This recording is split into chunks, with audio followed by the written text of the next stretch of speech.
আসসালামু আলাইকুম রহমতুল্লাহ বরকাতুহু। আদাব। আজকে সোশ্যাল মিডিয়াতে আমাদের মালদা জেলার চাঁচল থানার অন্তর্গত একটি মসজিদের মাইক নামানোকে কেন্দ্র করে ভিডিও হয়েছে এবং সেই ভিডিও ভাইরাল হয়েছে এবং তার কিছুক্ষণ পরেই আমার কাছে 4-5 জায়গা থেকে ফোন আসে যে পুলিশ প্রশাসনে এসে মসজিদের মাইক নামাতে বলছে। এই প্রেক্ষিতে আমি আপনাদের কাছে কয়েকটি আবেদন করছি।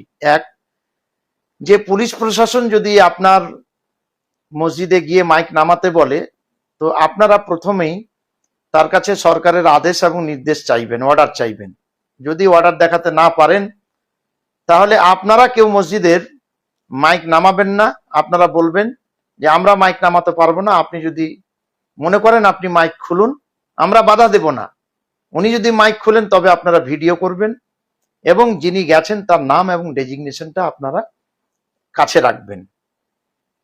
2 নম্বরে হচ্ছে যে আমরা মসজিদের যে মাইক বাজাচ্ছি বা মন্দিরে মাইক বাজাচ্ছি বা গির্জাতে মাইক বাজাচ্ছি, যেখানে আমরা মাইক বাজাই না কেন, সুপ্রিম কোর্টের একটি আদেশ আছে সাউন্ড সিস্টেম নিয়ে, যে কত ডেসিবেল পর্যন্ত আমরা আওয়াজ দিতে পারবো, সাউন্ড দিতে পারবো। এই আদেশ নির্দেশ আমরা মেনে চলবো। তাতে যদি প্রশাসন আমাদেরকে বলে যে সুপ্রিম কোর্টের নির্দেশ অনুযায়ী এই এত ডেসিবেল আপনারা সাউন্ড সিস্টেম বাজাবেন, এর বাইরে বাজাবেন না, তো আমরা সহমত পোষণ করছি। 100% আমরা পুলিশ প্রশাসনকে সহযোগিতা করব। কিন্তু কোন রকম আদেশ এবং নির্দেশ ছাড়া বিনা বর্ডারে কোন জায়গায় গিয়ে মসজিদে মাইক নামাতে বলবে, এটা কিন্তু আমরা কোনো মতে মেনে নেব না।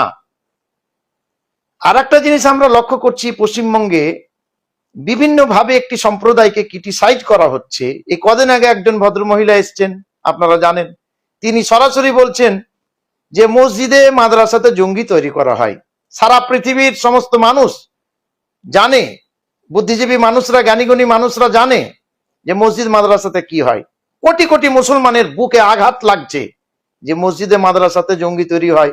এটা কোনো মতে এই শব্দ মেনে নেওয়া যাচ্ছে না। তারপরও কিন্তু আমরা শান্তি সম্প্রীতির সঙ্গে পশ্চিমবঙ্গে আছি। কদিন আগে আবার দেখলাম মালদাতে আমাদের আদিনাথ মসজিদ, সেই মসজিদ আদিনা মসজিদ, এই আদিনা মসজিদকে বলছে আদিনাথ মন্দির। এটা নিয়ে একটা ন্যারেটিভ তৈরি করার চেষ্টা করলো, আমরা কেউ রিয়াক্ট করিনি। তো এক শ্রেণীর মানুষ তারা অনবরত বিভিন্ন ভাবে ক্রিটিসাইজ করছে এবং সম্প্রীতি নষ্ট করবার চেষ্টা করছে। আমি অনুরোধ করব যে আমরা তাদের ট্রাকে বর্তমানে পা দিইনি এবং দেব না আগামীতে ইনশাআল্লাহ, এই প্রতিজ্ঞা